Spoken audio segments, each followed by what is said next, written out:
দুখানা টপিক, দুটো টপিকের মধ্যে প্রথম টপিক আমরা জানবো হোয়াট ইজ আউটব্রেক ইনভেস্টিগেশনস।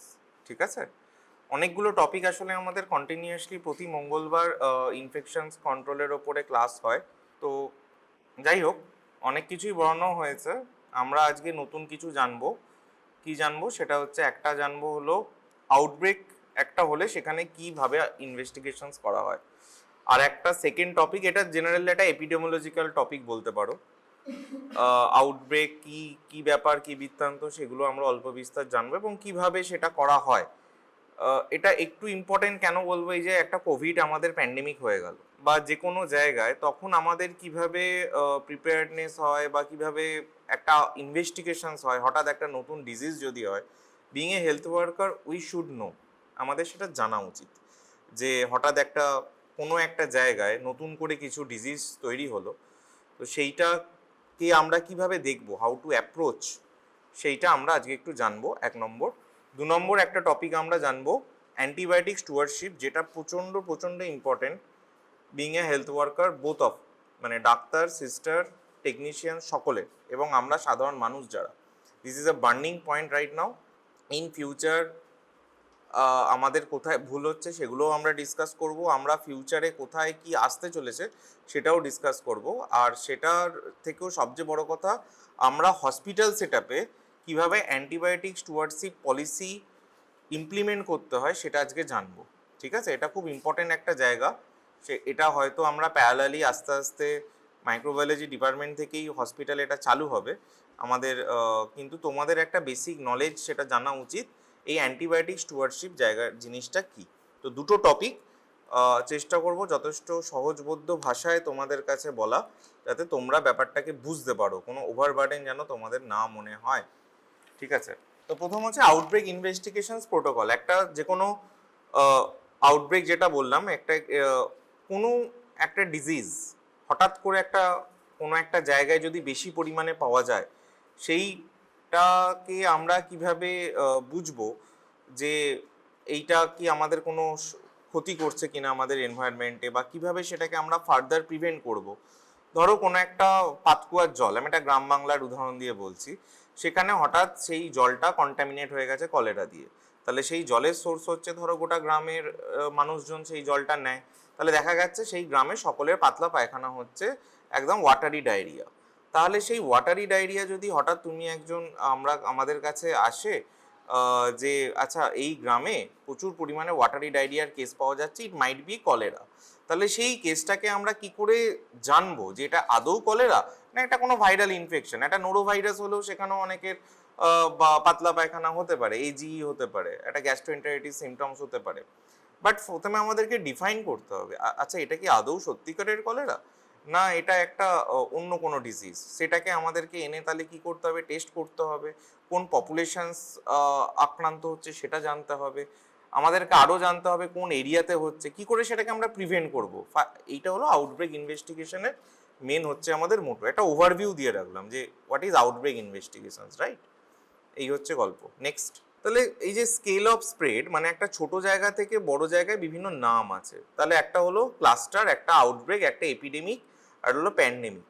তাহলে ক্লাস্টার্স কি, aggregation of the cases in time place cause may be unknown, মানে একটা ছোট জায়গায় অল্প কিছু কেসেস আমরা পাচ্ছি। Outbreak, the occurrence of the cases of disease in excess of normal expectancy in defined population area of period, this is a localised increase above the expected level. ধরো মোটামুটি আমার সারা বছরে আমরা দেখছি যে এখানে একটা জ্বর, ঠান্ডা লাগা, বা একটা সাপোজ একটা মানুষের শ্বাসকষ্ট হতে থাকে, একটা সিজনাল হয়, বা একটা টাইমে আমাদের হঠাৎ একটা পাতলা পায়খানা বা লুজ টুল হয়। কিন্তু হঠাৎ দেখা গেল একটা সার্টেন টাইমে প্রচুর মানুষের ঘরে ঘরে পাতলা পায়খানা হচ্ছে বা সামথিং, প্রচুর মানুষের শ্বাসকষ্ট হচ্ছে, তাহলে সেইটাই বুঝবো যে না, সামথিং কিছু হ্যাপেন, কিছু একটা সমস্যা হয়েছে। তো দিস ইজ আ নর্মাল লেভেলের থেকে যখন বেশি আসবে সেটাকে আমরা বলছি above the expected normal level, সেখান থেকে যখন সেই কেসটা পাওয়া যাচ্ছে দ্যাট ইজ আউটব্রেক। এপিডেমিকটা তাহলে জায়গাটা হচ্ছে দেখো আরও তার বিস্তার করবে, মানে তখন আর পার্টিকুলারলি একটুখানি জায়গার মধ্যে সেটা সীমাবদ্ধ নেই, আরও অনেকটা জায়গায় ছড়িয়ে যাচ্ছে, দ্যাট ইজ এপিডেমিক। আর প্যান্ডেমিক মানে যখন আস্তে আস্তে প্যান ওয়ার্ল্ডে ওটা শিফট হচ্ছে, দ্যাট ইজ কোভিড-19, যেটা আমরা দেখেছি, right. Next phase 4 phase of operational framework, মানে আমরা চারটে ফেজে আমরা এটাকে দেখতে পারি। যে কোনো একটা আউটব্রেক ইনভেস্টিগেশন যদি কোনো একটা হয়, তাহলে প্রথম আমাদের কি আছে, prepare logistic and confirm the clinical diagnosis and verify the case number truly the outbreak. যেটা আমি সেই কলেরার এক্সাম্পলটাই দিয়ে রাখছি, তাহলে বুঝতে সুবিধা হবে। যেটা ধরো লুজ টুল কেস পাওয়া গেছে, তাহলে আমাকে তো আগে এটা জানতে হবে যে এটা কি কেস, এটা কি আদৌ কলেরা, না এটা আদৌ কোনো একটা ভাইরাল ডিজিজ। তাই আমাকে সেইটা আগে ফার্স্ট এটা হচ্ছে কনফার্ম করা। সেকেন্ড কি, define the constitutes a case, actively search for patients, build a line list and describe the epidemiology. ধরো আমাদের মাঝে মাঝে কেরালাতে আমরা দেখি যে ওই বলো যে ভাইরাল ডিজিজগুলো পাওয়া যাচ্ছে, নিপা বলো বা হ্যাঁ হান্টা ভাইরাস। এই ভাইরাসগুলো যখন বাইরে থেকে মানুষজন আসে, তার একটা ধরো ওর আজকে একটা বাইরে গেছে, ও আজকে বিদেশ থেকে এসছে, তাহলে তখন সে তার সাথে আরো কতজনকে আসার পরে কন্ট্যাক্টে এসছে, তো তাদের নামগুলো প্রপারলি লিস্ট আপ করা, that is call line listing. Second হচ্ছে জেনারেট আ হাইপোথিসিস টেস্ট ইটা via analytical studies and collect environmental and laboratory sample.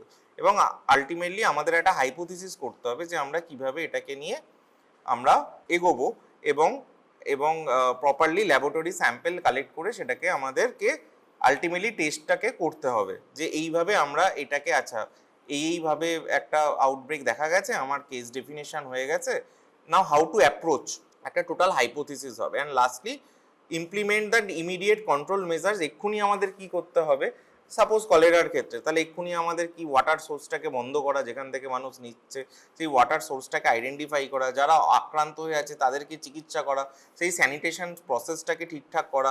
তো this are the kind of various phases of outbreak investigations. Next তাহলে আমরা ফার্স্টে দেখবো আমরা what is phase one. Phase ওয়ানে আমরা কি করছি, ফেজ ওয়ানে কি করছি, prepare for the field work. প্রথমে আমাদের দেখতে হবে যে review the background, arrange a team, collect kits and inform the local authorities. মানে আমাদের আগে ধরো গ্রামে যেখানে আজকে আমার কলেরা আউটব্রেক হয়েছে সেখানে যেতে হবে, গিয়ে আমাদের সেখানে লোকের মানুষজনের সাথে কথা বলতে হবে, কোন জলাশয়ে হয়েছে, আদৌ সেটা সেখান থেকে মানুষ জল খাচ্ছে কি, কোথায় খাচ্ছে কিনা, এটা ওভারঅল আমাদের একটা ফিল্ড ওয়ার্ক দরকার। অ্যান্ড অবভিয়াসলি আমাদের কি দরকার, confirm the diagnosis. A false diagnosis create a unnecessary panic, তাই তো। তাই আমাদেরকে ওখানে দেখতে হবে এটা আদৌ কলেরা না এটা একটা কোনো ভাইরাল ডিজিজ বা something. Confirm the diagnosis and confirm the outbreak exist, মানে compare the current cases against the baseline data. এখানে কি আদৌ এর আগে কলেরা হয়েছে না, এখানে একটা ওভারঅল দেখা একটা কলেরা যদি পাও সেটা কি আমরা আউটব্রেক বলবো, বলবো না। কিন্তু যদি আমার অনেকগুলো কেসেস থাকে পাচ্ছি, তাহলে সেটা বেসলাইন থেকে কতটা বেশি আছে সেটা আমাদের জানতে হবে। দেখো একটা বেসলাইন যদি থাকে, যখনই ওই ইয়েলো লাইনটাকে আমরা টপকাচ্ছি, that is called expected threshold. যখনই ওই থ্রেশহোল্ডের ওপরে চলে যাবে, we can call it a outbreak. Next তাহলে আমাদের সবগুলো সাসপেক্টেড কেস, প্রবাবল কেস, লাস্টে কনফার্ম কেস সব আমাকে হতে হবে। ক্লিনিক্যাল ফিচার্স থাকতে হবে, তার এপিডেমিওলজিক্যাল লিঙ্ক থাকতে হবে যে না আচ্ছা সে হয়তো একটা ওয়াটার সোর্স থেকে নিয়েছে, এবং অবভিয়াসলি আমাকে ল্যাবরেটরি কনফার্মেশনস তার লাগবে। তবেই আমার এতগুলো হলে আমার কেস ডেফিনেশন ম্যাট্রিক্স তিনটে পয়েন্টকে আমাকে ওভারঅল তাকে রাইট করতে হবে। মানে ধরো আমার ক্লিনিক্যাল ফিচার্স হচ্ছে ওয়াটারি ডায়রিয়া কলেরার ক্ষেত্রে, এপিডেমিওলজিক্যাল লিঙ্ক হয়তো একটা ও কমন ওয়েল থেকে একটা হয়তো ওয়াটার সোর্স থেকে নিয়ে এসছে, আর এটা হচ্ছে ল্যাবরেটরি কনফার্ম কেস, আর আমি সেটা ল্যাবরেটরিতে আমার এসএমসি মাইক্রোবায়োলজি ডিপার্টমেন্টে এসে কনফার্ম করেছি this is A case of a definite A case of a cholera. এটা হলো ফেজ ওয়ান। ফেজ ওয়ানের পরে আমি কি করব, phase two, systematic case tracking. আচ্ছা এই জলটা কতজন খেয়েছে, বা একটা নিপা ভাইরাসের একটা যদি কেস আমি পাই, তাহলে সেই মানুষটা কতজন তার সংস্পর্শে এসছে, তার হচ্ছে এইভাবে আমাকে কেস লিস্টিং করতে হবে। অমুক ডেট, অমুক কোথায় কোথায় কার কার হয়েছে, এবং সেই ধরো আমি এতগুলো পেলাম যে এই হলো আমার সেই ভারতবর্ষে যে এসছে বাইরে থেকে, এলো হলো তোমার 5ই জুন, ঠিক আছে, তার আমি সিমটমস দেখা গেছে 10ই জুন, আমি ডায়াগনোসিস করেছি 15ই জুন, তাহলে 5 থেকে 10 এ তো ততক্ষণে বাইরে ছিল, সেই মানুষটা তাহলে যতজন বাইরে ছিল তাহলে সেই ইনকিউবেশন পিরিয়ডে ছিল, মানে ততক্ষণ তার মধ্যে ভাইরাসটা গ্রো করছিল। তাহলে সেই মানুষটা যার যার সংস্পর্শে এসছে তাদেরকে আমাদের লাইন লিস্টিং করে তাকে ট্র্যাক করতে হবে সেই মানুষগুলোর আবার হচ্ছে কিনা। আর কিন্তু আমরা যদি ট্র্যাক না করে তাদেরকে আবদ্ধ না করতে পারি তাহলে কি হবে, তারাও আবার জ্বর জ্বালা হবে, তাদেরও সিমটমস হবে, তারাও আরো 10 জনকে ছড়াবে, রাইট?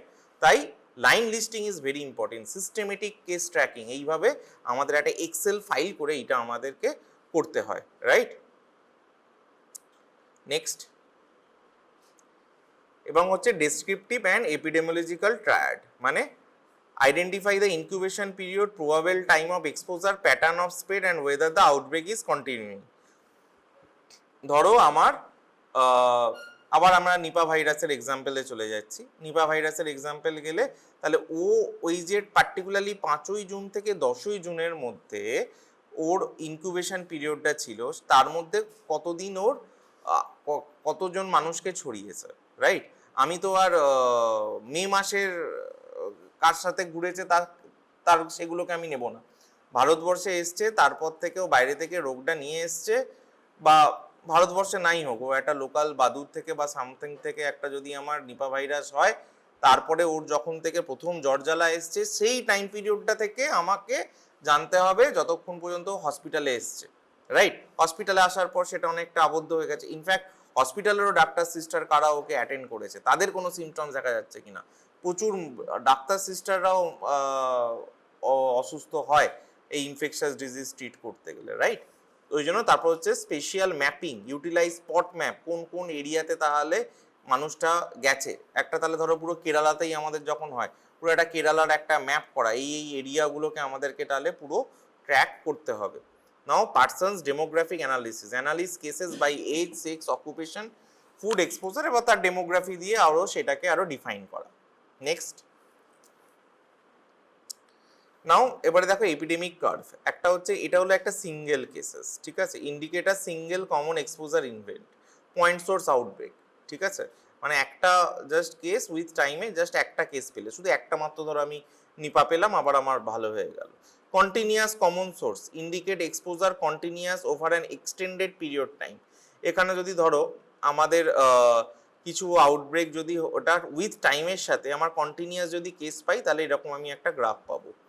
এবারে হচ্ছে উইথ টাইমের মধ্যে যদি আমার ধরো প্রোপাগেটেড আউটব্রেক, মানে আমার যে আউটব্রেকটা হয়েছে সেই আউটব্রেকটা আরও 1জন থেকে 2জন, 2জন থেকে 3, 4জন, 4জন থেকে 8জন, এইভাবে যদি আস্তে আস্তে বাড়তে থাকে, যেমন ধরো আমি নিপার এক্সাম্পল দিলাম, মানে একটা মানুষ থেকে 2টো মানুষের কন্ট্যাক্টে এলো, তারপর থেকে আরও 4টে, যেটা কোভিডে হয়েছিল, ইজ এ প্রোপাগেটেড আউটব্রেক। আস্তে আস্তে তাহলে আমার সেইভাবে মাল্টিপল জেনারেশন ওয়েভস তৈরি হয়।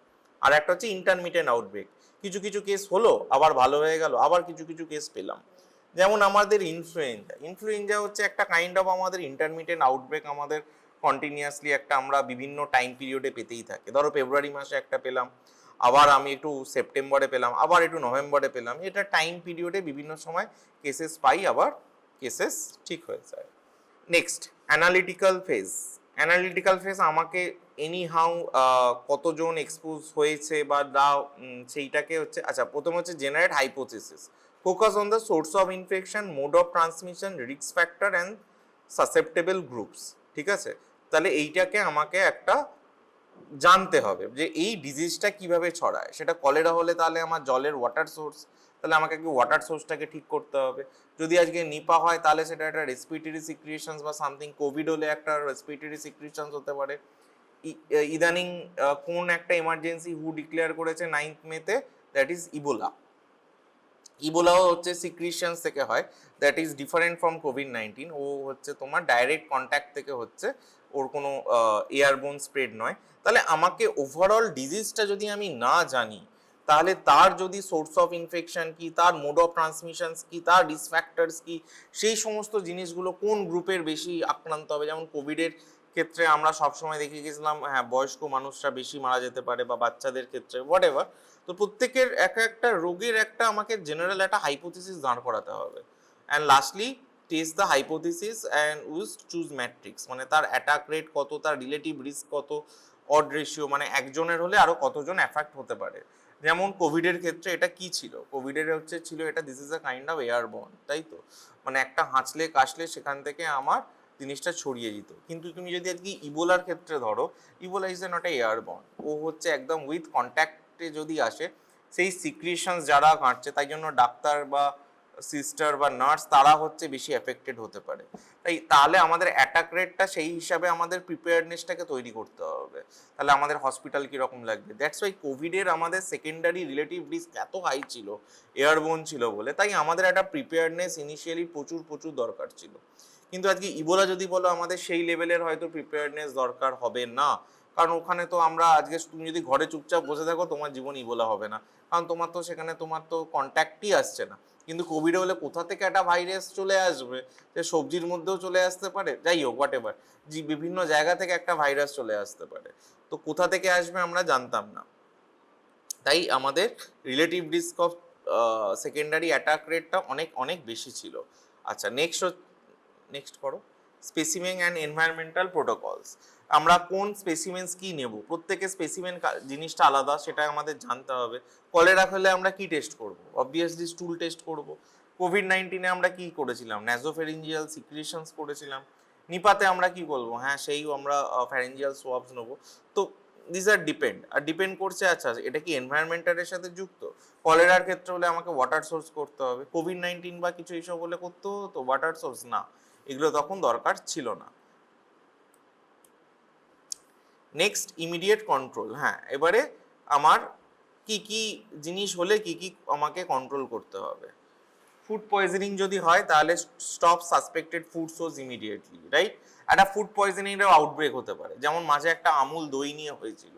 অনেকে দই একটা তে ওদের মানে তোমার অনেক স্ট্যাপ পাওয়া গেছিল, সেখান থেকে অনেকের ফুড পয়জনিং হয়েছিল। হ্যাঁ, সিন্নি একদম, মানে এটাতে হলে প্রচুর মন্দিরের প্রসাদ খেয়ে বমি, পাতলা পায়খানা, এইগুলো প্রচুর বিকজ অফ দ্যাট। এইবারে আউটব্রেক ইনভেস্টিগেশনের একটা পার্ট কিন্তু আমাদের এখানে আজকে, তো এটা ইনফেকশন কন্ট্রোল ক্লাস, তার মধ্যে একটা হসপিটাল আউটব্রেক। হসপিটালেও আউটব্রেক হতে পারে। ধরো কোনো ওয়ার্ডে, পার্টিকুলারলি যদি ধরো আমরা আইসিইউতে দেখা গেছে যে এই আইসিইউতে প্রচুর পরিমাণে অ্যাসিনোটোব্যাক্টার পাওয়া যাচ্ছে, this is a kind of outbreak. কারণ আমাদের যদি প্রপারলি ইনফেকশন কন্ট্রোল প্রোটোকলস আমরা যদি ফলো না করি, বান্ডিল কেয়ার অ্যাপ্রোচ ফলো না করি, আমরা যদি কিভাবে what are the measures we have to take, যখন মানে প্রচুর প্রচুর পার্টস আছে, প্যারামিটার্স আছে, সেগুলো যদি মেনটেন না করি, তাহলে কিন্তু আমাদের আউটব্রেক হবে। এবার বলতে হবে সবচেয়ে আগে, হ্যাঁ, নিয়ম ছিল যে নিকুতে ওরকম হাত ধুয়ে আর সাইডেক্স বা সাবলান সলিউশনে এরকম হাত চুবিয়ে ঢুকতে হয়। এবং ওই যে বললো হসপিটাল আউটব্রেক, ওই নিকুতে পরপর, মানে নিকুটা ছিল বোধহয় কমপক্ষে 40-50টা, তার মধ্যে বোধহয় 20 থেকে 25টা বাচ্চা নিউবর্ন যাদের মেনিনজাইটিস শুরু হয়ে গেল। হ্যাঁ, এবং কিছু কিছু ক্ষেত্রে তাদের আবার হলো বলে গ্যাংরিন। হ্যাঁ, মানে বিভিন্ন মেয়েতে নেক্রোসিস শুরু হলো বিভিন্ন অর্গানে নিউবর্নদের, এবং আলটিমেটলি যেটা বেরোলো সেটা হচ্ছে সাইডেক্স সলিউশন হচ্ছে সিলেক্টিভ মিডিয়া ফর সিউডোমোনাস। তাহলে আমরা কি করছি? কমন সোর্সে হাতটা চুবিয়ে গিয়ে বাচ্চাগুলোকে ধরছি। We are spreading the infection and the outbreak. বুঝে গেল? এটা আমার একটা এক্সপিরিয়েন্স। দ্বিতীয়, মানে এগুলো প্র্যাকটিক্যাল লাইফ এক্সপিরিয়েন্স বলে শেয়ার করছি। সেকেন্ড হচ্ছে, আমি যখন থিসিস মানে ডিসার্টেশন করছি আরজি করে, তখন আমাকে ব্রঙ্কো অ্যালভিওলার লেভাজ নিতে হবে। তাহলে একটা ফাইবার অপটিক ব্রঙ্কোস্কোপ দিয়ে ভেতরে ঢুকিয়ে আমরা অ্যাসপিরেট করে নিচ্ছি। তো এবার সমস্ত কালচারে দেখা যাচ্ছে সিউডোমোনাস আসছে। এবার তো চেস্ট মেডিসিনের সাথে মাইক্রোবায়োলজির প্রায় হাতাহাতি হওয়ার উপক্রম। তোমরা কোনো কাজ করো না, তোমরা আজে বাজে রিপোর্ট করো, আর ওরা বলছে যে তোমাদের এরকম কন্টামিনেটেড কাজ আসে, তাই জন্য হয়। আলটিমেটলি বোঝা গেল সেই একই সমস্যা। গ্লুটারেলডিহাইড গভর্নমেন্ট হসপিটালে 2% গ্লুটারেলডিহাইড দিয়ে আমরা স্কোপগুলোকে সব স্টেরাইল করি। তো কতক্ষণ ডোবানো থাকে কেউ বলতে পারবে? কতক্ষণ আমরা স্টেরাইল করি, কতক্ষণের জন্য? হ্যাঁ 15 মিনিটস 15 to 20 উইক স্টেরিলাইজেশন কি করে উইকে নিয়ে যাচ্ছ? কয়েকটা ঘন্টা, হ্যাঁ 2 থেকে 3 ঘন্টা। এবার আলটিমেটলি যেটা হচ্ছে যে কেউ কেয়ার করেনি, যেটা হচ্ছে ওই যে সলিউশনটা ঢোকানো হয় ডোবানো হয় সেটা বোধহয় 6 মাসের উপর সেটা পাল্টানো হয় না। ওটা স্কোপটাকে দিয়ে ইউজ করা হয়, ওয়াশ করে আবার ওর মধ্যে চোবানো হয়। তো ওইটাই তো নিডস ফর ইনফেকশন। সুতরাং আমি কেন বললাম this is very important for you people, যারা তোমরা ওয়ার্ডে ওটিতে বিভিন্ন জায়গায় কাজ করছো যেখানে স্কোপ ইউজ করা হয় বা যেখানে এই ধরনের আমাদের সলিউশন ইউজ করা হয় যেগুলো আমরা ইনফেকশন কন্ট্রোলে ইউজ করি, তাই তো? কিন্তু সেগুলোই ইনটার্ন এরকম সমস্যা তৈরি হতে পারে। আরেকটা কথা বলছি, একটা অ্যান্টিমাইক্রোবিয়াল মানে আমাদের নতুন বাজারে আসতে 10 থেকে 15 বছর লেগে যায়। এখন আমাদের হাতে কিচ্ছু নেই, তাই না? তো আমাদের তো তাহলে বেঘরে মানুষের প্রাণ যাবে, তাই তো? তাহলে সেক্ষেত্রে আমাদের গভর্নমেন্ট এবং আমাদের সিডিসির নাম শুনেছো? ওদেরকে এইগুলো একটু বলানোর দরকার, কারণ হচ্ছে ওদের আজকে অ্যান্টিমাইক্রোবিয়াল পড়িয়ে কোনো লাভ নেই। ফার্স্ট ক্লাস তোর কাছে রেডি আর কিছু আছে? হ্যান্ড হাইজিন, ক্ল্যাপসি ট্যাপসি কিছু? যেটা হচ্ছে যে সেন্টার ফর ডিজিজ কন্ট্রোল হচ্ছে হোল ওয়ার্ল্ডের যেটা একদম মাথায় বসে আছে, জেনিভায় আছে, যেখান থেকে সমস্ত পৃথিবীর প্রত্যেকটা দেশে আমরা কিভাবে হেলথ কেয়ার সিস্টেমটাকে চালাবো, কি করে তার প্রিভেন্টিভ অ্যাসপেক্ট হবে, কি করে রিপোর্টিং হবে, কি তাদের মানে ল্যাবরেটরিগুলো হাই এন্ড ল্যাবরেটরি, যে কাজগুলো আমাদের এখানে হয় না সেগুলো ওরা স্যাম্পল নিয়ে গিয়ে করবে। তো সেখান থেকে আসে কোথা থেকে? ন্যাশনাল লেভেলে আসে একটা, হ্যাঁ, ডিজিজ কন্ট্রোলের, সেটাকে আমরা এনসিডিসি বলি। হ্যাঁ, তো সেইখানে আমাদের ভারতবর্ষে সেটা হচ্ছে টপমোস্ট ইনস্টিটিউট। তারা আবার কন্ট্রোল করে আমাদের বিভিন্ন স্টেটে কিভাবে হেলথ সিস্টেমটা রান হবে। তাহলে এইভাবে আমরা কি চাইছি? Preventive measures. কেন তোমাদের আমরা ট্রেনিং দিচ্ছি? আমরা ট্রেনিংটা দিচ্ছি এই কারণে যে আমাদের অ্যান্টিমাইক্রোবিয়াল ট্রিট করা সোজা, না আমরা ইনফেকশনটা হতেই দেব না, তাই না? শুধু হ্যান্ড হাইজিন মেনটেন করলে আমাদের 85% ইনফেকশন আমরা কন্ট্রোল করতে পারবো। তাহলে আমাদের হ্যান্ড হাইজিন মানে কি? What is meant by hand hygiene? হ্যাঁ বলো না, যে যেটুকু জানো। হ্যান্ড হাইজিন দুটো কথার মানে কি হবে? হাইজিন মানে কি?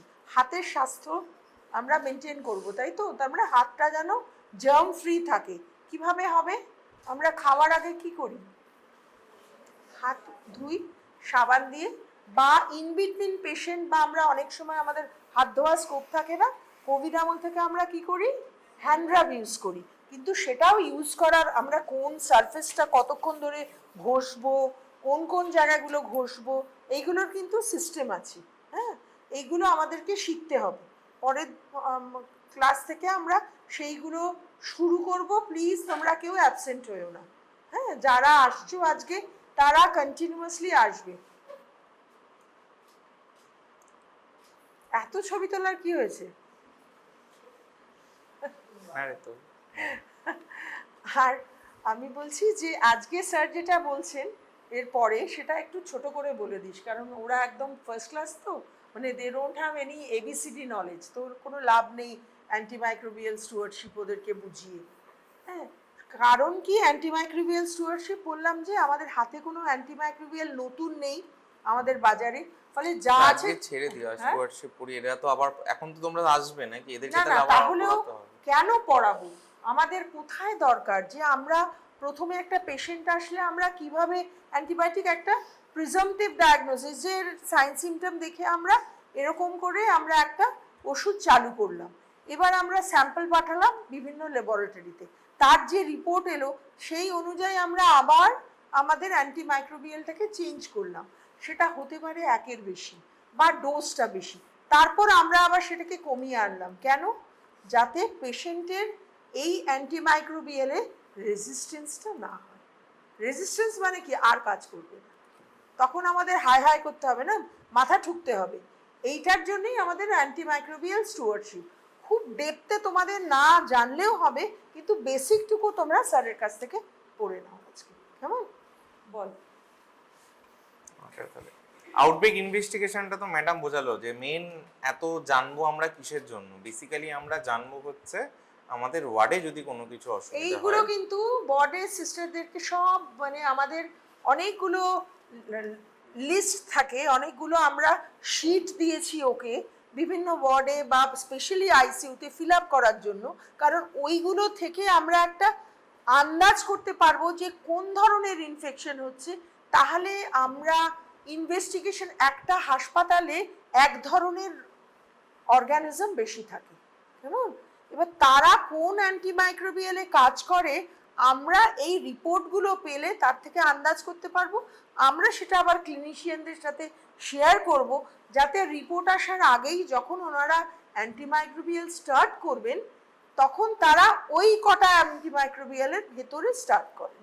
বোঝা গেল? যাতে ওইগুলো যে কাজ করছে মোটামুটি বোঝা যাবে। তার মধ্যে যদি কোনোটা এক্সেপশনালি অন্য কিছু হয় তখন রিপোর্ট আসার পরে আমাদের চেঞ্জ করতে হবে। বোঝা গেল?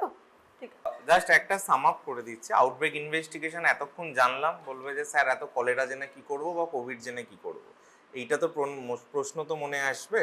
এই টপিকটা এই জন্যই পড়ানো যাতে আমার ওয়ার্ডে কোনো আউটব্রেক হলে, এটা ম্যাম লাস্টে এক্সাম্পল দিল যেরকম একটা মেনিনজাইটিস হয়েছিল একটা ওয়ার্ডে, সেইটা আমি কিভাবে ট্যাকেল করবো। বলে তুমি যদি নাই জানো কিভাবে একটা আউটব্রেক ইনভেস্টিগেশনস হয়, হঠাৎ যদি তুমি দেখলে প্রচুর ওয়ার্ডে দেখলে সিউডোমোনাস ইনফেকশন বাড়ছে বা অ্যাসিনোটোব্যাক্টার পাওয়া যাচ্ছে, তাহলে আমাদের কি করে জানতে হবে, সোর্স খুঁজতে হবে।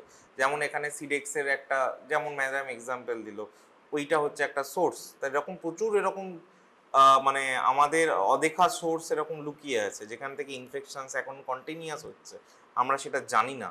এবং সেটাকে প্রিভেন্ট করার প্রথম এবং প্রাথমিক পদক্ষেপ হচ্ছে প্রপার হ্যান্ড হাইজিনটাকে মেনটেন করা। এবং তারপরে হসপিটালের আমাদের যে ইনফেকশন রেট যেগুলো রয়েছে, যেমন হচ্ছে যেগুলো হচ্ছে হসপিটাল ইনফেকশন, কি কি হসপিটাল ইনফেকশনস হয় জানো সেগুলো? একটা নাম বলো যে একটা hospital infections, hospital acquired infection.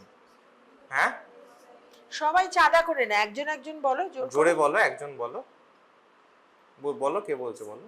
হ্যাঁ, ক্ল্যাপসিকটি তো তুমি মানে হসপিটাল ইনফেকশনের রেসপেক্টে বললে, তুমি সেক্ষেত্রে বলবে কি নেমোনিয়া হয়, ব্যাকটেরিয়াল নিউমোনিয়া হলো, হ্যাঁ, অথবা ডায়রিয়াল ডিজিজ হচ্ছে, কোনটা তোমাদের এখানে বেশি আসে সেটাই স্যার জানতে চেয়েছে, যে আমাদের এই রিজিয়নে কোন ধরনের ইনফেকশন নিয়ে পেশেন্ট বেশি আসে, নাকি পেটের রোগ নিয়ে বেশি আসে, ডায়রিয়া নিয়ে বেশি আসে, একটা সিজনে সর্দি কাশি নিয়ে বেশি আসবে, তাই না?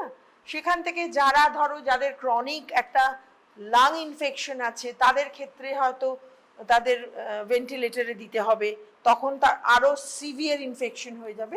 এটাই স্যার বলতে চাইছেন, কেমন? ঠিক আছে, তাহলে এই জায়গাগুলোকে আমাদের জানতে হবে এবং কিভাবে প্রিভেন্ট করব জানতে হবে। এগুলো সেপারেট আমাদের কি কি ইন্ডিকেটার্স আছে, কি কি ইনফেকশন আছে, সব ক্লাস হয়েছে। তো এটাই মুশকিল হয়ে যাচ্ছে তোমাদের ক্ষেত্রে আর আমাদের এখানে, যে আমরা তো ক্লাস নিচ্ছি কিন্তু অডিয়েন্স প্রতিদিন নতুন নতুন অডিয়েন্স আসছে, এটা একটা ডিফিকাল্ট। মানে একটা মানে ধরো আমরা একটা 2 মাস বা 3 মাসও যদি টানা পড়াই, না, আমি একই একটা কথা লোকজন বলি, হলে তোমরা সুবিধা। অথরিটিকে বলবে যে কামিং 8 উইকস তোমরা কন্টিনিউয়াসলি আসবে, বোঝা গেল? নাহলে কিন্তু একটা সম্যক ট্রেনিং হওয়া পসিবল নয়। আচ্ছা, নেক্সট হচ্ছে অ্যান্টিবায়োটিক স্টুয়ার্ডশিপ। আজকে এই দুটো টপিকই ছিল। এই টপিকটা হলো আমাদের মানে খুবই ইম্পর্ট্যান্ট একটা টপিক, যেখানে হচ্ছে তোমাদের প্রাসঙ্গিকতাটা অনেক অনেক বেশি। বোঝাতে পারলাম? মানে আউটব্রেক ইনভেস্টিগেশন ঠিক আছে, সেটা হয়তো কখনো অ্যাসিনোটোসিউডোমোনাস বাড়বে, তখন ইনফেকশন কন্ট্রোল সিস্টার থাকবে, সেই ব্যাপারটা দেখবে, তোমাদেরকেও জানতে হবে। বাট স্টুয়ার্ডশিপে ইনভলভমেন্ট অফ দ্য এভরিওয়ান, মানে ফার্মাসিস্ট থেকে শুরু করে সিস্টার্সদের কিন্তু আমাদের জায়গাটা, ইনভলভমেন্টটা প্রচুর দরকার। ঠিক আছে, এখন what is antibiotic stewardship? a coordinated set of interventions designed to improve and measure the appropriate use of antimicrobial agent. ধরো আমি একটা এক্সাম্পল দিয়ে বোঝাচ্ছি। তোমাদের এখন প্রত্যেকেরই দেখবে একটু জ্বর ঠান্ডা লাগা পেটে ব্যথা হচ্ছে, তাই তো? প্রচুরই পেটে ব্যথা হচ্ছে। পেটে ব্যথা হলে আগে আমরা কি করি? দোকানে গিয়ে একটা গিয়ে ওটু খেয়ে নিই, তাই তো? কালকেই আমাকে একটা পেশেন্ট বলছিল, স্যার আমার কাছে ওটু রাখাই থাকে, মাঝে মাঝে একটু আমার পেটে ব্যথা হয়, আমি একটা করে ওটু খাই। এবারে সমস্যাটা কি? ওটুতে কি থাকে? Ofloxacin, ornidazole. Ofloxacin is a antibiotic, ornidazole is a anti amoebic. মানে আমার যদি ব্যাকটেরিয়াল ইনফেকশনস হয় তবেই ওফ্লক্সাসিন কাজে দেবে। কিন্তু এই যে সিজনাল এতক্ষণ ধরে যে এই যে এখন দেখবে তোমাদের জ্বর ঠান্ডা লাগা যেগুলো হচ্ছে বা পেটে ব্যথা হচ্ছে, this is a kind of outbreak, viral outbreak, যেটা হচ্ছে একটা পার্টিকুলার সিজনে হয় আবার সেটেল হয়ে যায়। এটার চিকিৎসা হচ্ছে ওআরএস এর জল, কিছু প্রোবায়োটিক ব্যাট, দ্যাটস ইট। যদি আমার পেশেন্টের যতক্ষণ না ডিসেন্ট্রি হচ্ছে, যতক্ষণ না পেশেন্টের কালো পায়খানা ব্লাড মিক্স স্টুল হচ্ছে, there is no need of antibiotic. বোঝাতে পারলাম? ফলে সেই জায়গায় আজকে একটা সবচেয়ে বেশি ওভার ইউজ অফ অ্যান্টিবায়োটিক আমাদের চোখের সামনে হলো। ফলে এইখানটা হলো যৌক্তিকতা, বুঝতে পেরেছো? এবারে সেইটা হচ্ছে একটা তো হসপিটাল সেট আপটা একটু টোটালটাই আলাদা। হসপিটাল সেট আপটা কি? হসপিটাল সেট আপে মানে হলো ধরো একটা আমার পেশেন্ট এলো, সে এলো হয়তো তোমার পড়ে গেছে হাঁটু ব্যথা নিয়ে, ঠিক আছে? তুমি এলে বল আগে তাকে কি দিয়ে দিলে? তাকে একটা সেপ্ট্রাক্সন জোন ইঞ্জেকশন দিয়ে দিলে, তাই তো? জোন ইঞ্জেকশনটা খুব কমন তো। এনি কারণে আমাদের হাসপাতালে যথেচ্ছ অ্যান্টিবায়োটিক চলে, পেশেন্টের লাগুক বা না লাগুক। আরে তার পড়ে গেছে, তার কোনো কাটেনি, ছেড়েনি, কিচ্ছু হয়নি, তার হাঁটুতে ব্যথা হয়েছে, সে এসছে তোমার কাছে, তুমি আচ্ছা ঠিক আছে ডাক্তারবাবু বলেছে ভর্তি হতে, আচ্ছা ভর্তি হলাম। ভর্তি হয়ে প্রথম হয়ে গেল একটা জোন ইঞ্জেকশন পেয়ে গেলাম। This is a miss use of antibiotic. কারণ তার তাছাড়া তুই আগেও যেটা বললি যে ভাইরাল ইনফেকশন হয়েছে, তাহলে একটা অ্যান্টিমাইক্রোবিয়াল এবং মানে একটা অ্যান্টিবায়োটিক এবং একটা অ্যান্টিপ্রোটোজোয়াল, কি লাভ হলো? লাভ যেটা হলো, এই অ্যান্টিবায়োটিক বা অ্যান্টিপ্রোটোজোয়ালে আস্তে আস্তে রেজিস্ট্যান্স ডেভেলপ করে যাবে, এরকম অ্যাবিউজের জন্য। অ্যাবিউজ মিসইউজ জিনিসটা বোঝো তো? এরকম হাজার হাজার এক্সাম্পলস আমরা আজকে বলতে পারি। সেকেন্ড এক্সাম্পল হচ্ছে তোমার আজকে একটা হসপিটালে ধরো একটা কেউ একটা জ্বর নিয়ে এসছে, ঠিক আছে? জ্বরও ম্যাক্সিমাম হচ্ছে এখন 80% ভাইরাল, ঠিক আছে? কিন্তু তুমি তার কাকে করতে পাঠিয়ে দিলে ভাইরাল টেস্টের একটা রিপোর্ট নিয়ে এলো। Viral test is a worst test in ever in microbiology, যার কোনো ভ্যালিডিটি নেই, যার কোনো কিচ্ছু নেই। মানে যেটা হচ্ছে তোমার যে মেথডে করা হয় সেই মেথডেও ফলো করা হয় না। না, এবং কিছু কিছু সেন্টারে ঠিক হয়, কিন্তু হ্যাঁ, না আমি সব যে কথাটা জায়গায় বলছি, অ্যাট র্যান্ডম এটার করার কোনো যুক্তি একটা নেই। 7 দিনের পরে ভাইরাল টেস্টের একটা ভ্যালু আছে, তাও আবার সিরিয়াল ভাইরাল টেস্ট, আমাদের টাইটারটা দেখা হয়। কিন্তু এখানে আমাদের গ্রাম বাংলায় কি করে, সবাই 2-3 দিনের জ্বর হলে একটা আগে টাইফয়েড টেস্ট করো, গিয়ে একটা ভাইরাল টেস্ট করে নিল, সেই একটা ম্যালেরিয়া টাইফয়েড করে নিল, ম্যালেরিয়ার একটা টেস্ট, হ্যাঁ সেটা কিট টেস্ট হয়ে গেল, সেটা একদম 100% ঠিকঠাক। কিন্তু আজকে সবাই এসে বলেন আমার ডাক্তারবাবু টাইফয়েড হয়েছে, আর এবং তার হচ্ছে এরকম হাই এন্ড অ্যান্টিবায়োটিক চলছে, আর তার জ্বর জীবনে ভালো হয় না বলে আমার 2 বছর ধরে টাইফয়েড চলছে। তার হয়তো মাঝে মাঝে সিজনাল ভাইরাল ইনফেকশনস হয়। তাহলে এখনই দেখবে যে এখন ওয়েদার চেঞ্জে প্রচুর যে জ্বর ঠান্ডা লাগা হচ্ছে, that is a maximum of viral infection. No need of any kind of any antibiotic. তার একটা প্রপারলি একটা অ্যান্টিবায়োটিক জ্বর, একটা গায়ে ব্যথার জন্য প্যারাসিটামল, দ্যাটস এনাফ।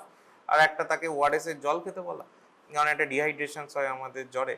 তো সেই জায়গায় আমরা এখানে কি করছি, হসপিটালে যখন পেশেন্ট হয় তাকে আগে একটা জোন পেয়ে যায়, নাহলে সে মেরোপেনাম পেয়ে যায়, নাহলে সে একটা পিপজো পেয়ে যায়, তাই তো? হসপিটালে জ্বরের পেশেন্ট এলে কি অ্যান্টিবায়োটিক পায়? এলেই আগে জোন পায়, তাই তো? আমরা আগে সেটাকে প্রপারলি ইভালুয়েট করি না, এটা কি জ্বর হতে পারে, কোথা থেকে জ্বর হতে পারে। হসপিটালে ভর্তি হয়েছে তার মানে আমরা আগে তাকে অ্যান্টিবায়োটিক দেবো। মানে কদিনের জ্বর, কিভাবে হলো, কিভাবে জ্বর। হিস্ট্রি নেই। নেক্সট ইম্পর্টেন্ট হচ্ছে যথেচ্ছ ইউজ হওয়া হচ্ছে মেরোপেনাম। দেখবে মেরোপেনাম এখন ওয়ার্ডে র্যান্ডাম ইউজ হয়, আইসিইউতে ভর্তি হচ্ছে মানে মেরোপেনাম পেতেই হবে, তবে মেরোপেনাম দিয়েই শুরু হয়। হ্যাঁ, কিছু কিছু ক্ষেত্রে মেরোপেনামের লজিক আছে দেওয়া, কারণ ইউরিনারি এখন রেজিস্ট্যান্স অনেক বেশি, সেখানে অনেকেই হয়তো মেরোপেনাম দিয়ে শুরু করে। আগে হয়তো আমরা যখন পড়াশোনা শুরু করেছিলাম তখন হয়তো পিপজো বা জোসিন দিয়ে শুরু হয়েছিল, সেটা এখন আস্তে আস্তে রেজিস্ট্যান্সের জন্য মেরোপেনাম আছে। কিন্তু প্রত্যেকটার এবার একটা মেরোপেনেমে যখন রেজিস্ট্যান্স হবে, আর কিন্তু হাতে কিছু নেই। হ্যাঁ, এইবারে এখন দেখবে নতুন আরেকটা ড্রাগ এসছে, সেফোপারাজম সালভেক্টাম, চলে না এটা তো খুব? অনেক পুরো। হ্যাঁ চলে তো খুব। এটা আইসিইউতে কারা আসছে? হ্যাঁ জ্যাভিসেপ্টা চলে তো। হ্যাঁ যাই হোক, অন্য নামেও আছে, আগে প্রথম এসেছিল জ্যাভিসেপ্টা। তো এই অ্যান্টিবায়োটিক গুলো যে যেরকম যার পারে মতো করে ইউজ করে, কিন্তু সেইটা হচ্ছে ঠিক না। দিতে হতে পারে জ্যাভিসেপ্টা 100 বার দেবো, কিন্তু আমার প্রপার পেশেন্টকে দেবো সেইটা আমাদের জানতে হবে। সেই জানাটা কিন্তু একটা অথেন্টিক নলেজ আছে, এবং তার প্রত্যেকটা মাইক্রোবায়োলজিক্যাল সাপোর্ট নিয়ে আমাকে সেই ড্রাগসগুলোকে দিতে হবে। তবে আমি বলবো, কেউ যদি বলে হ্যাঁ আমি এইখানে হচ্ছে আমার অ্যান্টিবায়োটিক স্টুয়ার্ডশিপ, এই কথাটার মানে হলো দেখো 1 2 3 4 5 5টা সার্কেল লেখা আছে। Right drug, right dose, right route, right duration, right time. Right drug মানে যেটা আমি প্রথম তোমাদের এক্সাম্পল দিলাম, যে একটা আমার যদি ভাইরাল ফিভার হয় বা একটা পাতলা পায়খানা হয়, এজি নিয়ে আসে, আমার O2 is a not a right drug. আমার রাইট ড্রাগ হচ্ছে ওআরএস, সেখানে অ্যান্টিবায়োটিকের কোনো দরকার নেই। What is the right dose? কেউ কেউ এসে আমাকে এখন ইউরিন ইনফেকশনে এখন হচ্ছে ফার্মাসিউটিক্যাল কোম্পানির প্রত্যেকটা, যদি nitrofurantoin is a drug of choice, nitrofurantoin হচ্ছে 7 দিনের তারা হচ্ছে করে দিয়েছে হলো তোমার স্ট্রিপ, মানে হচ্ছে 14টা স্ট্রিপ থাকবে, 15টা স্ট্রিপ থাকবে, ওই 14টা স্ট্রিপ থাকবে। But the thing is that right duration is of the 5 days। 5 days হচ্ছে নাইট্রোফুরেন্টাইন 100 মিলিগ্রাম বিডি ফর 5 days যদি হয় না, বাকি 4টে ড্রাগস কি করব, আমার দরকার নেই, ঠিক আছে? এইখানে হচ্ছে রাইট ডোজ হচ্ছে ইম্পর্টেন্ট। রাইট রুট মানে হচ্ছে আমার যদি পেশেন্ট খারাপ হয়, সিক হয়, তাহলে আমি আইভি দেবো। আর আমার যদি পেশেন্ট আস্তে আস্তে ভালো হয়, দেখছি তার যদি ক্লিনিক্যাল আউটকাম ভালো, তাহলে আমি তাকে ওরালে শিফট করব। ধরো আমার পেশেন্টটা সত্যিকারে টাইফয়েড ফিভার নিয়ে এসছে, আমি তাকে ডেফিনেটলি জোন দিলাম, আর তার সাথে হচ্ছে আমি এখন অ্যাজিথ্রালও অ্যাড অন হয়েছে, অ্যাজিথ্রাল দিয়ে শুরু করলাম। কিন্তু তারপরে যখন আমার পেশেন্ট ভালো হয়ে যাচ্ছে, তখন আমি তাকে ওরাল অ্যান্টিবায়োটিকে শিফট করব 3-4 দিন পরে। তার মার্কারগুলো, ইনফেকশন মার্কার যদি কমে যায়, একটা ইনফেকশন মার্কারের নাম বলো। ইনফেকশন মার্কার, সিআরপির নাম শুনেছো? পাঠিয়েছো সিআরপি কখনো? হ্যাঁ, ইএসআর, সিআরপি, ঠিক আছে, টোটাল কাউন্ট, ডাব্লিউবিসি, সিবিসি তে এখানে একটা থাকে তো। প্রোক্যালসিটোনিন হয় হয় তো this are all are the infection marker. হ্যাঁ ম্যাডাম যেটা বললো প্রোক্যালসিটোনিন, ঠিক আছে। তো এইগুলো যদি প্রপারলি কমে যায়, পেশেন্ট সুস্থ বোধ করে, তখন আমাকে তাহলে অ্যান্টিবায়োটিক কমিয়ে ওরালে শিফট করে দিতে হবে। Surgical prophylaxis, surgical right duration মানে আমার যদি আজকে সিজার পেশেন্ট যদি ওঠে, নিয়ম হচ্ছে 1 ঘন্টা আগে একটা সিঙ্গেল ডোজ অফ অ্যান্টিবায়োটিক দেওয়া। কিন্তু আমাদের কি পাই, পেশেন্টটা ভর্তি হলো, তার আগে থেকে 3 দিন আগে থেকে অ্যান্টিবায়োটিক পাচ্ছে, পেশেন্টটা ওটি হয়ে যাওয়ার পর আরো 5 দিন অ্যান্টিবায়োটিক পায়, তো আবার ছুটিতে যাচ্ছে, আবার ট্যাক্সিমোল লিখে দিচ্ছে ডাক্তার, তাই তো? This is totally wrong. No need of any antibiotic, just 1 single dose of antibiotic is required before surgical, একটা clean cut surgery, before any clean cut surgery. হ্যাঁ, একটা ঘাঁটা কেস, রোড ট্রাফিক অ্যাক্সিডেন্ট, ছিঁড়ে ছুড়ে গেছে, চারিদিক থেকে নাড়ি ভুড়ি বেরিয়ে আছে, তার ক্ষেত্রে হয়তো লং ডেজ অ্যান্টিবায়োটিক লাগবে।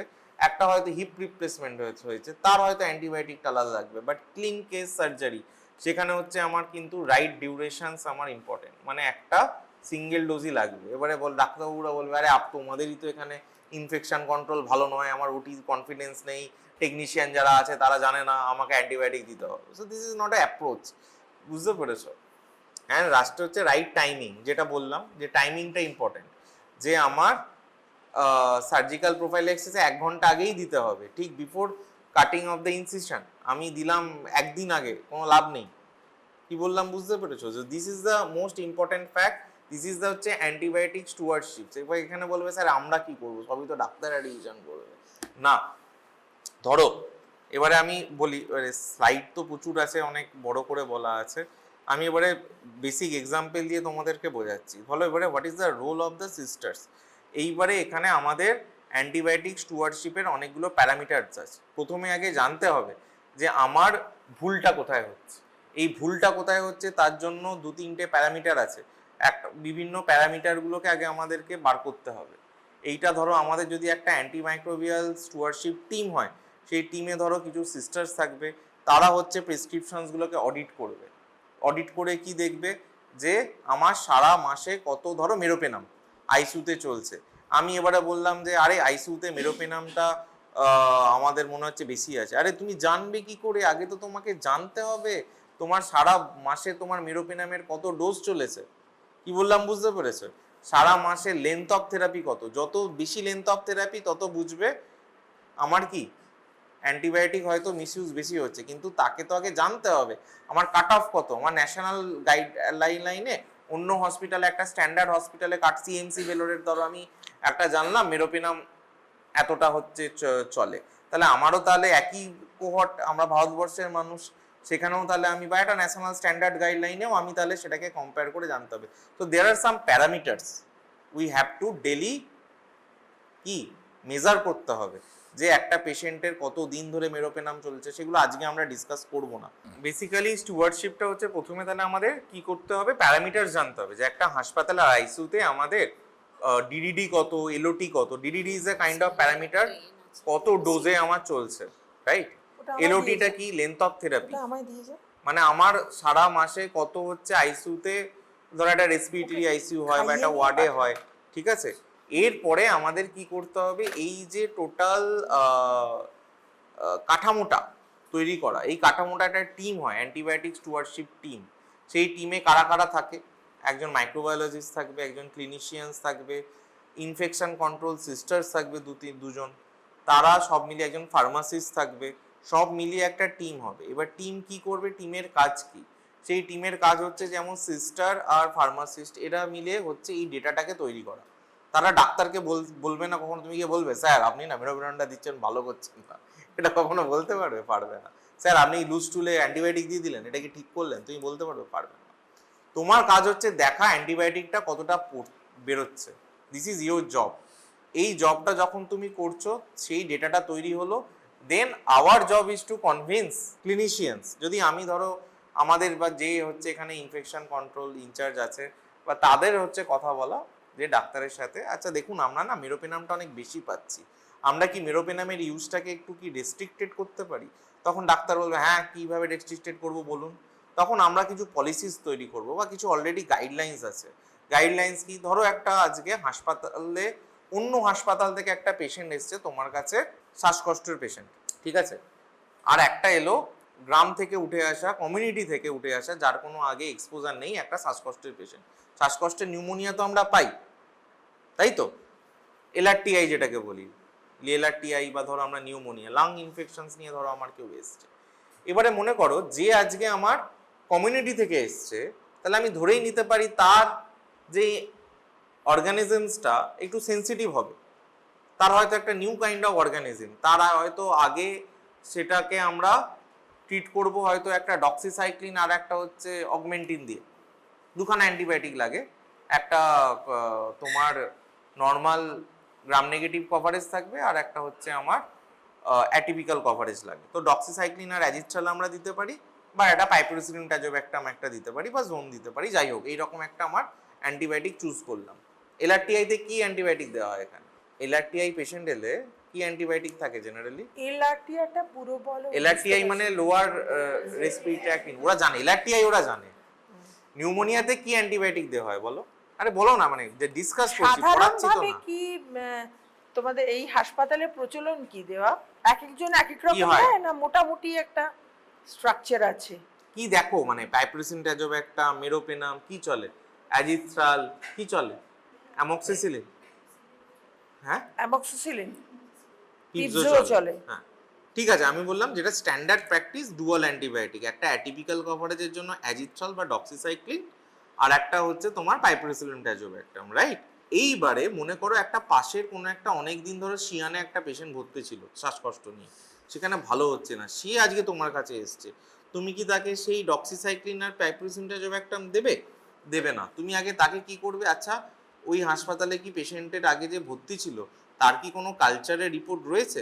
তুমি দেখলে তার একটা কালচারের রিপোর্ট আছে, তার একটা অ্যাসিনোটোব্যাক্টার আছে, দেখলে সেটা মেরোপেনাম পর্যন্ত রেজিস্ট্যান্ট, তাকে হয়তো তোমাকে কলিস্টিন দিয়েই শুরু করতে হবে।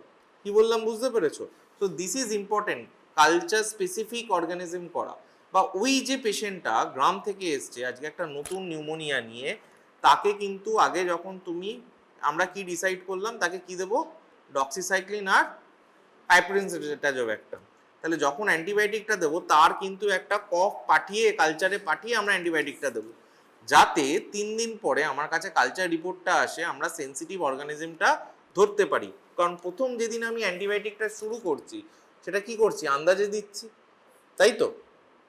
তাহলে যদি আমরা প্রপার কালচারের রিপোর্টটা যখন 3 দিনের মাথায় এলো, আমরা তখন অ্যান্টিবায়োটিকটা সেই অনুযায়ী দেখলাম যে ওটা আছে অগমেন্টিন, মানে তোমার সরি অগমেন্টিন মানে হচ্ছে আমার অ্যামক্সিসিলিন ক্ল্যাভুলোনিক অ্যাসিড সেনসিটিভ, তাহলে আমি অ্যামক্সিসিলিন ক্ল্যাভুলোনিক অ্যাসিড করে দেবো। কি কথাটা বললাম বুঝতে পেরেছো? নো নিড অফ পাইপ্রিসিলিন ট্যাজোভ্যাক্টাম, আমি ডিএসকেলেশন করে দেবো। কি কথাটা বললাম? ডিএসকেলেট মানে কি? এসকেলেট মানে বাড়িয়ে ওঠানো, দেওয়া। বাড়ানো। ডিএসকেলেট মানে হচ্ছে আমরা কমানো। কমিয়ে দেবো। This is stewardship. আমার যখন পেশেন্ট আসবে আমি তার প্রথম কাজ, কোনো জ্বর জ্বালার পেশেন্ট এলো, হ্যাঁ, তাকে প্রথম কাজ হাসপাতালে ভর্তি হচ্ছে, তাকে কাজ হচ্ছে কালচার পাঠানো। আমি তার ব্লাড কালচার পাঠাবো, আমি তার ইউরিন কালচার হ্যাঁ ইউরিন ইনফেকশনস হলে ইউরিন কালচার পাঠাবো, লাং ইনফেকশনস হলে তার হচ্ছে আমি তার স্পুটাম পাঠাবো। ঠিক আছে, যদি ব্লাড কালচার পাঠাতে পারি ভালো, অনেকে ব্লাড কালচার পয়সার জন্য হয়তো পাঠায় না পেশেন্টের। এরপরে আমি অ্যান্টিবায়োটিক দিলাম, ঠিক আছে। এবার কোনো ডাক্তারবাবু যদি মনে করে আমার পেশেন্ট খুব সিক আছে, আমি তাকে মেরোপেনাম দেবো বা জ্যাবিসেপ্টা দেবো, হয়তো দিলেন, কিন্তু তোমার কাছে 3 দিন পরে যখন কালচার রিপোর্টটা চলে আসবে সেখানে তুমি তো আজকে দেখতে পাচ্ছ আরে এটা এই পেশেন্টের একটা স্ট্রেপ্টোকক্কাস বেরিয়েছে, streptococcus pneumoniae is very much sensitive to amoxicillin clavulanic acid, তাহলে তার কি আর মেরোপেনাম লাগবে? লাগবে না। সেইটা কনফ্রন্ট করে বলানো যে হ্যাঁ, সেটা একটা সিস্টারও বলতে পারে স্যার এর কিন্তু কালচার রিপোর্টটা চলে এসছে, আপনি একবার একটু দেখে নিন। কি বললাম বুঝতে পেরেছো? তো এইভাবে হচ্ছে approach, this is a kind of basic. আরও অনেক জিনিসপত্র রয়েছে যেটা হলো আমাদেরকে কিন্তু এইভাবে হচ্ছে প্র্যাকটিক্যালি আমাদের জিনিসটাকে ইমপ্লিমেন্ট করতে হবে। সিএমসি ভেলোরে ওখানে আমার একটা কোর্স চলছে, ওখানে একটা আলাদা ইনফেকশাস ডিজিজ ডিপার্টমেন্ট আছে। ওখানকার যে ইনফেকশাস ডিজিজ ফিজিশিয়ানসরা 24/7 ওদের রস্টার থাকে। ওখানে যদি কোনো ডিপার্টমেন্টে হাই এন্ড অ্যান্টিবায়োটিক দিতে হয় আগে ওনাদের কাছে ফোন আসবে যে স্যার এখানে একটা জ্যাবিসেপ্টার প্রেসক্রিপশন আছে রাত্রি 2টোর সময়। ওরা ফোন করবে অনকল ইনফেকশাস ডিজিজ স্পেশালিস্টকে যে স্যার একটা পেশেন্টের এরকম বলেছে, ওরা তখন হিস্ট্রি নেবে পেশেন্টটা কি পেয়েছে, কি অ্যান্টিবায়োটিক পাচ্ছিল, যে স্যার পেশেন্টটা হয়তো মেরোপেনাম পাচ্ছিল, তার জ্বর ভালো হচ্ছে না, তার কাউন্ট ছিল 12,000, এখন কাউন্ট হয়ে গেছে 15,000, সে রেসপন্স করছে না, তার কালচার গেছে এখনো কালচার পেন্ডিং আছে, পেশেন্ট খুব সিক। তখন তাদের ডিসিশন নিয়ে তারা জানাবে যে এই জ্যাবিসেপ্টাটা পাবে কি পাবে না। কিন্তু তার যদি আজকে কাল মানে তোমার মানে this is a kind of approach, this is called restrictive approach. আর একটা হচ্ছে ফ্রন্ট এন্ড অ্যাপ্রোচ, যেখানে হচ্ছে আমার ডাক্তার চালু করে দিল, তারপরে আমি পরের দিন যখন রাউন্ডে যাচ্ছি বা কেউ গেল সেখানে গিয়ে আমরা কি করছি, কনভিন্স করার চেষ্টা করছি ডাক্তারকে, না আপনি এটা দেবেন না, দিলে এটা পেশেন্টের ক্ষতি হবে। সো দিস ইজ এ, এবার দিনের শেষে একটা কথাই আমাদের মনে হবে স্যার এত কিছু করবো কেন, যত বেশি অ্যান্টিবায়োটিক বেরোবে তত তো আমার এর লাভ, হসপিটালের লাভ, তাই তো? কিন্তু না, এই যে বললাম আজকে আমাদের হাতে কিন্তু we are run out of antibiotics.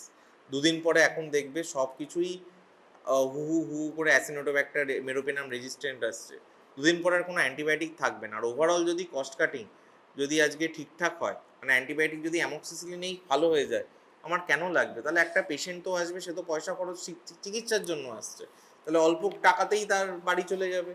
Mainly খরচটা হয় কিন্তু সবসময় দেখবে প্রসিডিওরাল চার্জ, আর একটা হচ্ছে ফার্মেসি, আর ফার্মেসির মেজর বার্ডেন হচ্ছে অ্যান্টিবায়োটিক। বোঝা গেল? তাই এই সিস্টেমটা আস্তে আস্তে তৈরি করতে হবে।